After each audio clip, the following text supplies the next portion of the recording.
Well, hello there, EFD squad, you dirty dogs, and welcome back to the Euro Roundup, where you pick our winners and losers. As ever, I'm joined by Grandmaster Van Straten. How was your weekend?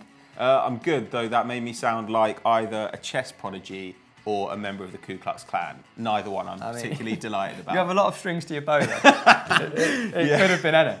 Yeah, I mean, if I was a Ku Klux Klan member and a chess master, I'd obviously choose the white pieces. Right, moving on.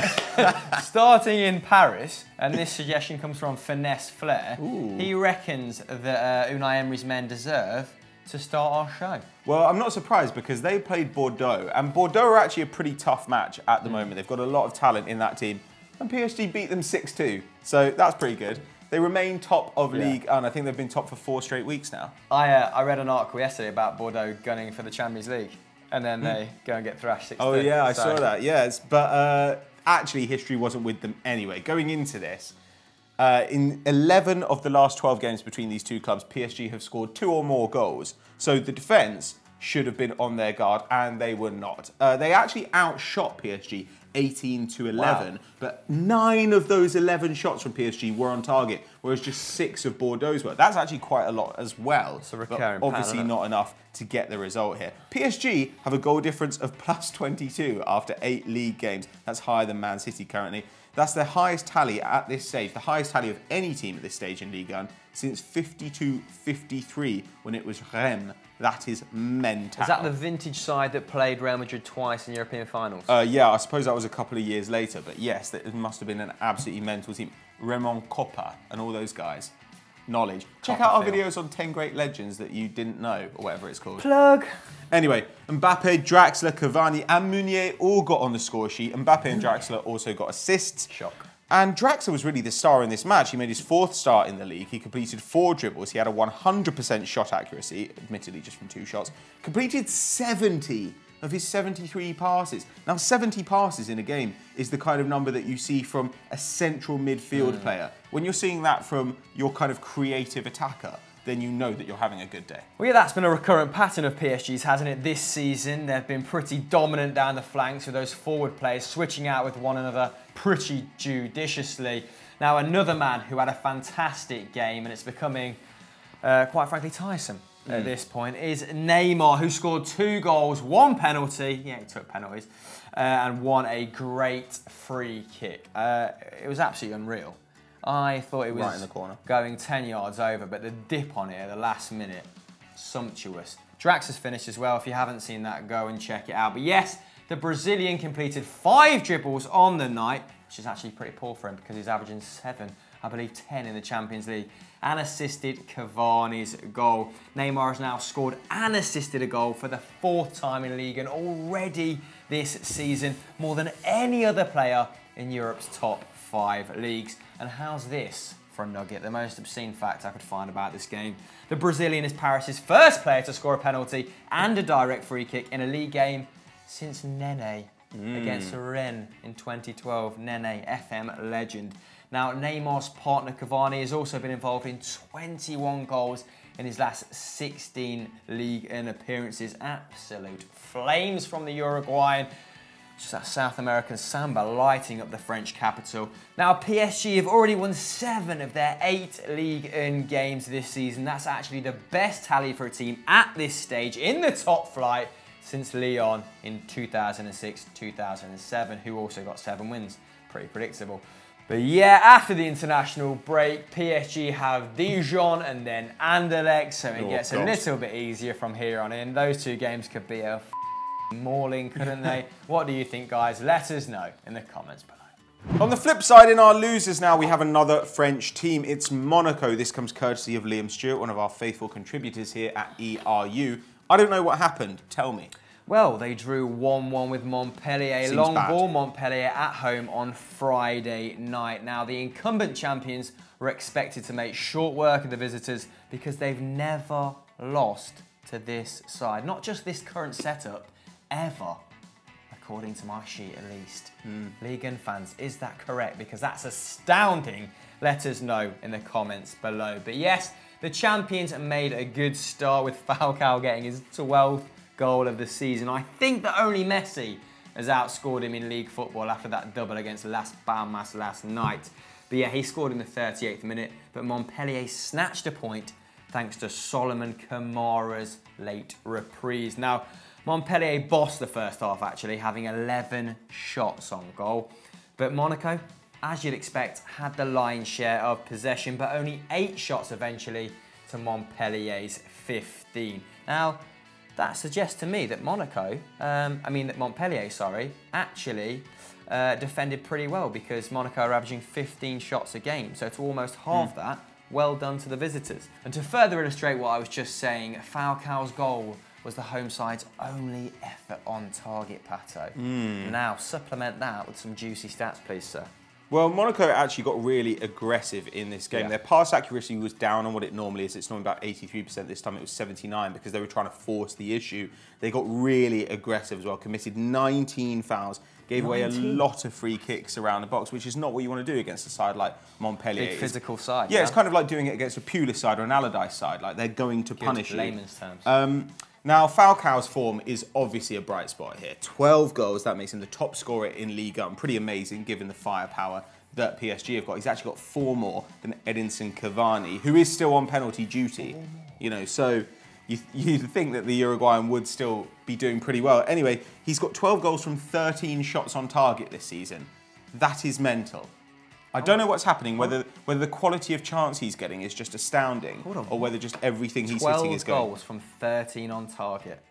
El Tigre is back. Well, it's just, what's happening though? Is he going round the keeper or something? Like, I somehow doubt that's happening. But anyway, averaging a goal every 55 minutes. That's like Eric. My commute takes longer than it takes him to score a goal. Mental. And I live in zone 1.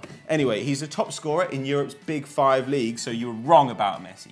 Fucking idiot. All right. Averaging 1.6 goals per 90 seems sustainable. That's only second to Paulo Dybala's 1.9 goals per 90. So I think that might have dropped a little bit after that draw against Atlanta. Does this take the Las Palmas game into account, though? I don't know. Because if it doesn't, then So what we're telling you is there are no facts, there are just opinions here. But this has got to go down as a missed opportunity. They could have gone top if they'd taken the win, and after the international break, they've got Lyon up, who, as we know, have been in pretty good form recently, of course beating Atalanta the other day. They've been scoring for fun, haven't they? I think they drew very 3-3 this weekend. But their attack is lethal. Their defence, maybe not so much. So that might be one to tune in for. Where will Monaco finish this season? Can they challenge PSG for the title again? We doubt it. Let us know in the comments below. Our next winner comes from David Singh, 97. So I assume he was born in 97. My cat is older than him. He's not, but he's probably he's probably the same age as Zach, but you're not as big. Zach's massive. Very few people are as big as Zach. And speaking of big, a huge score for Lazio this week. Segue. Lazio beat Sassuolo 6-1. It's the highest scoring Serie A game this season. And actually, over the last few years, Serie A has been shrugging off that reputation for being low scoring. Yeah. Lazio in this game. Serie Attack. Yeah, carry on. Yeah. Lazio were absolutely dominant in this match. 22 shots to 8. 13 on target to Sassuolo 6. So Sassuolo getting 6 on target out of 8 shots is pretty good. Yeah, it's pretty gangster. Yeah, they maybe deserved another goal. Ciro Immobile got a penalty in the 81st minute. He's now on 13 in 10 games in all competitions this season. I mean, I'm not sure I can live in a world where Ciro Immobile is good. It's like when Baz Dost started scoring for fun and I was just like, up is down, mate, left is right. Ciro means strong and masculine. Does it? Yeah. Interesting. He's a strong finisher. Now, it's actually surprising that it took a penalty for him to get on the score sheet. He had 9 shots in this game, more than Sassuolo as a whole. He got 5 on target. 5 on target. If he were in the Premier League, that would be above league average, like for a whole team. 4 shots on target is about what a team averages per game. Context. And he got 5 on his own. Lucas Leiva is having a renaissance in Italy. Interestingly enough, that is the place that you should have a renaissance. He put in a shift, making his 6th start for Lazio. He won 2 aerial duels, made 3 tackles and interceptions, had the most possession on the pitch. Now, it's that kind of work rate that really will make him a fan favourite in Rome. They love a guy who will put a shift in for them. And Simone Inzaghi seems to have built a team in which you've got a bunch of players who are maybe not quite as talented as their rivals around the top of the league, but they all work together. They all dovetail perfectly. They're more than the sum of their parts. Yeah, I like that work ethic in his team at current. And another ex-Liverpool man, stole the show as well. Luis Alberto, I think Brendan Rodgers brought him to Liverpool. And that's now him, Iago Aspas, Suso. Anyone else? Can you think of anyone else? Who've now come good like 2 or 3 years later. Maybe even more. That's mental. But yeah. Anyway, Luis Alberto got 2 goals from 3 shots. Was everything that was hit in this game went in. Yeah. I am immediately going to go and watch the highlights after we've finished this. Probably should have beforehand. But yeah, he completed 2 dribbles and got an assist too. That was the ex-Liverpool man's 5th goal contribution in 7 Serie A games, so he is in a great run of form, experiencing a purple patch. But yes, Sassuolo, on the other hand, didn't have that many standout players, but one player who did play well, I hear, was Luca Mazzitelli. Now, the 21-year-old came on in the 43rd minute and made 7... Yeah, odd, must have been for an injury. Zach's giving me 0 context with this. 43rd minute and made 7 tackles and interceptions. The most of anyone on the pitch. So he was putting himself about, but a youthful exuberance, something that me and Passo lost a long time ago. Also achieving a 94% pass accuracy. So he made quite the impression when he came on. And Sassuolo were no whipping boys, are they? I think this is a side that reached the Europa League a couple of seasons ago.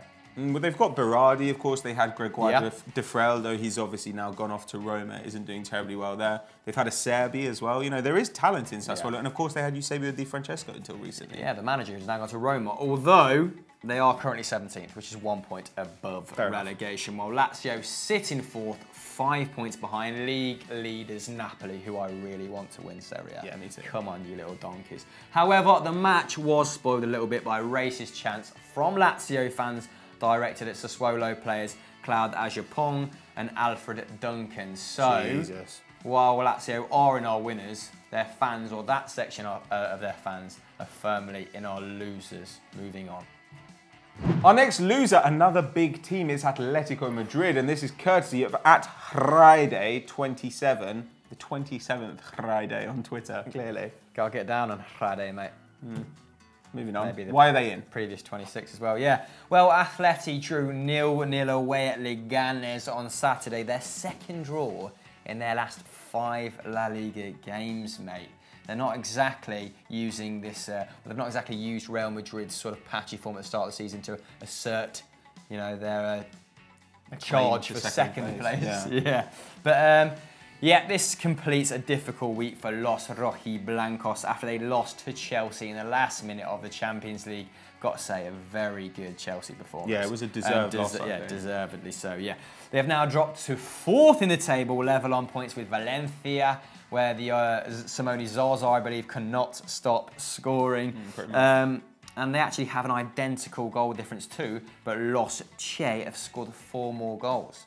So Valencia, firing on all cylinders. Atletico, not so much. But yeah, Atleti were really struggling to break down this Leganes defence, which has actually only conceded 3 goals in the league, which is only betted in Spanish football by the top tier of Spanish football, by Barcelona, who've conceded 2, which is the same amount as Manchester City. And thanks to this defensive solidity, they now sit 7th. This is a great turnaround by a team who actually only avoided the drop by 4 points last year, I believe. Yeah. Now, as you'd expect, Atletico had the Lions' share of possession with 64% and had 10 shots to Leganes' 6-2, but they could only muster 3 on target, and this really was a game where clear-cut chances were few and far between. Now, Leganes keep their 3rd clean sheet in a row in La Liga, their best ever run, Pato.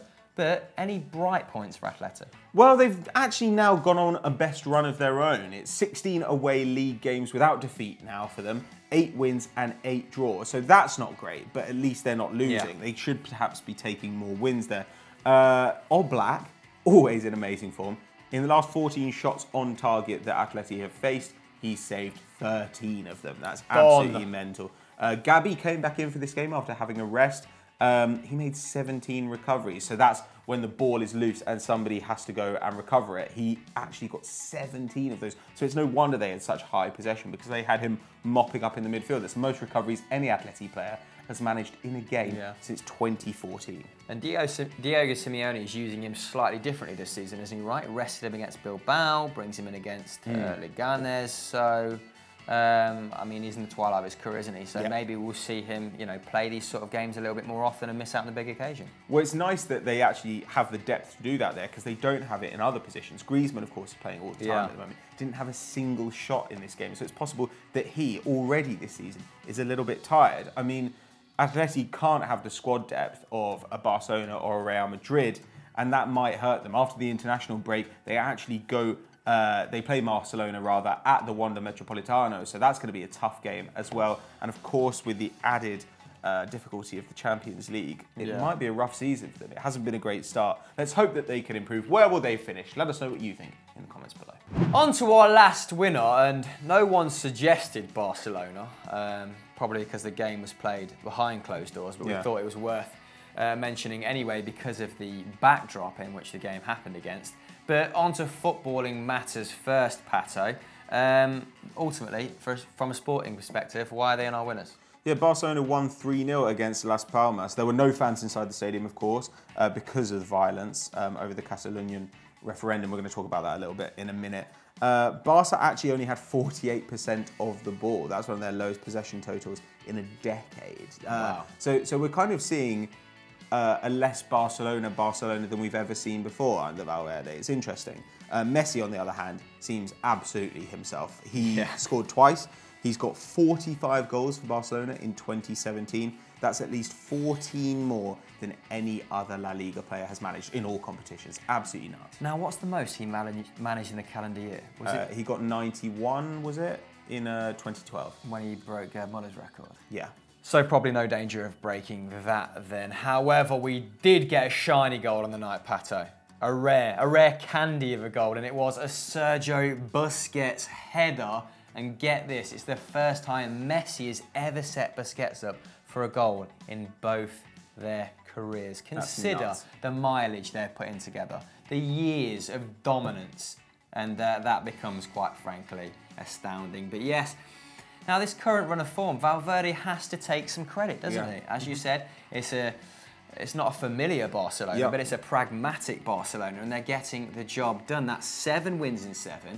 He was what many viewed as an uninspired choice to take the helm, but he's equalled their best start to a season, which is back in 13-14, and he's 5 points ahead of the chasing pack, mate. It's also Messi's best start to a La Liga campaign, which, as you intimated, helps out quite a lot, bettering the season where he actually scored 50 goals in the league. So that 91 in a calendar year might not be broken, but let's hope, you know, at 30 years old, he breaks the 50 mark. I mean, yeah, stats would suggest otherwise. You know, he might tie us, his unsustainable form, so on and so forth. But it's Messi, anything can happen. He's got 11 goals in 7 so far. That's 2 less goals than Madrid have altogether. Eat that, C-Ron. But yeah, the whole day and performance, as we just pointed towards, was sort of marred by the chaos outside the stadium and everywhere else in Catalonia, as police reacted in a brutal fashion to what many centralists see as an illegal referendum. Yeah. What were your thoughts on this? We're not going to spend long on it because, you know, we're not experts in this geopolitical, you know, field. But go on, I want to know your thoughts on it. Well, Catalonia has obviously wanted its independence for a long time, yeah. You know, like the Basque Country as well. And they announced this referendum a long time ago. So basically the citizens were going to vote on whether Catalonia would become a separate country. Of course, if they did vote for it to become a separate country, that would then have to be ratified by Spain, the Spanish government, which is unlikely to happen. But knowing that was unlikely to happen didn't stop the Spanish government from taking draconian measures. They sent in police to take away the ballot boxes by force. Those police ended up beating citizens pretty brutally. The citizens were defended, in some cases, by firefighters. More than 840, I think, people are currently injured. That's just the ones we know about. It's absolutely horrific, and the scenes in Madrid as well. Well, yeah, it's the first time in my lifetime I've seen public servants in mainland Europe clash in that manner. It's absolutely astounding to see those firemen and the Catalonian police protecting people who are hired by profession to protect people and enforce the law of the land. And the law in this case, well, I mean, manifested in a totally brutal fashion, didn't it? What sort of do you have to be to hit an elderly woman 2 or 3 times with a truncheon, which was filmed on many occasions throughout the day? I know a lot of kind of Francoist sentiments remain in Madrid, don't they? You said you saw some salutes and whatnot. Yeah, there are videos online of people singing the fascist anthem and making fascist salutes. And in some cases, those are teenagers, and I can understand that to an extent because they're young and they're stupid and they don't really know what it means. Ill-informed. But some of them were elderly people who remember Franco's regime. He only died in 1975. So this is recent history, and these people don't seem to care or remember. But surely common sense would dictate the more you try and marginalise someone, the stronger their response is going to be. And you could see the passion, couldn't you, of the Catalonian people manifest in a variety of ways. They were defiant, and they were gonna vote regardless. But yeah, let's bring this back to a footballing context. I've got some quotes here just to end this section on, just to reiterate what we've said already. Xavi, obviously Barcelona legend, has said, "What is happening today in Catalonia is a disgrace. It's unacceptable that in a democratic country, people cannot vote. All my support goes to the people who are peacefully trying to exercise their right to vote. Visa Catalonia." Now, Barca actually asked to postpone this game, didn't they? Yeah. And it was rejected. It should have been postponed. That would have been common sense, basically. So our losers in this occasion are those trying to, quash democracy. But ultimately, Barcelona triumphed on a sporting front. So well done to them. The Blaugrana rolls on. Our final loser is Bayern Munich, and it comes from @Idalian. What happened to Munich? I believe that they drew, is that right? Yes, the Bavarians drew. You are correct, my friend. 2-2 away to Hertha Berlin, allowing Borussia Dortmund to actually further their lead at the summit of the table by 5 points. Now, Bayern have now conceded 10 goals in 10 competitive games for the first time in 9 years, when they were managed by Jurgen Klinsmann. He's a dreadful manager. That was a bit of an ill-fated stint, wasn't it? But yeah, going into the match, things didn't look good for Hertha. As in their previous 12 fixtures, Hertha Berlin have only drawn 1 and lost 11. So an upset didn't appear to be on the cards. But as expected, Bayern dominated the game with 67% possession. They had 16 shots to the home side's 10, although both sides managed 5 on target. Now, Bayern were actually 2-0 up at one point, with Lever bagging his 8th of the season. The Pole is averaging a goal every 76 minutes. That's the best in the Bundesliga so far. But Hertha showed some balls, didn't they, mate? Yeah, Duda and Solomon Kalou actually rescued the points for Hertha in the second half. They were also awarded a penalty, though that decision was overturned on VAR, so it could have been even better for them. Now, Bayern conceded those 2 goals in the space of 5 minutes and 29 seconds. That's the quickest that they've allowed 2 goals since December 2015 against Mönchengladbach. This is actually the first time ever in the Bundesliga that Bayern have failed to win 2 successive games despite taking a 2-goal lead in both of them. Mouthful. Bit convoluted, but you understand our point is that they can't close a game out at the moment. Another horrible fact for them will be that this is the first time in 10 years that a game involving Bayern Munich has not been sold out. 361 games. Every seat has been filled, but not in this one. So things are... It's a relative term to say things are bad, but things are as bad as they get for Bayern Munich, basically. Ribery as well, off with rumours of an ACL injury. Of course, he's 34, and at that age, this sort of injury may not just spell the end of his season, but the end of his career. Bit worrying. They're in second place in the league still on goal difference, but there are just 4 points between them and ninth place Schalke, so it's very tight at the moment, except it's not tight between 1 and 2. Dortmund have got a shot at winning the league, but can they do it? Let us know if they'll win in the poll just up there. So that was the Euro roundup, guys. Before we leave, we have a shout out from @England Lionesses, and that is at the fact that Chelsea ladies smashed Sunderland 6-0, and this follows up their 6-0 win last Saturday, Pato. 12 goals scored, none conceded, top of the Women's Super League. So a big well done to them, and a big well done to us for getting through the show, mate. Yeah. It was epic. But what should the lovely people do now? They should stay right here, check out Continental Club, Football Mundial, of course, Stat Wars, the champions. Head over to 90+1 Facts and check out 90+1 Facts about FIFA. That's the game. And of course, get your comments into us below. Like and subscribe to the channel, and we'll see you next time. Adios.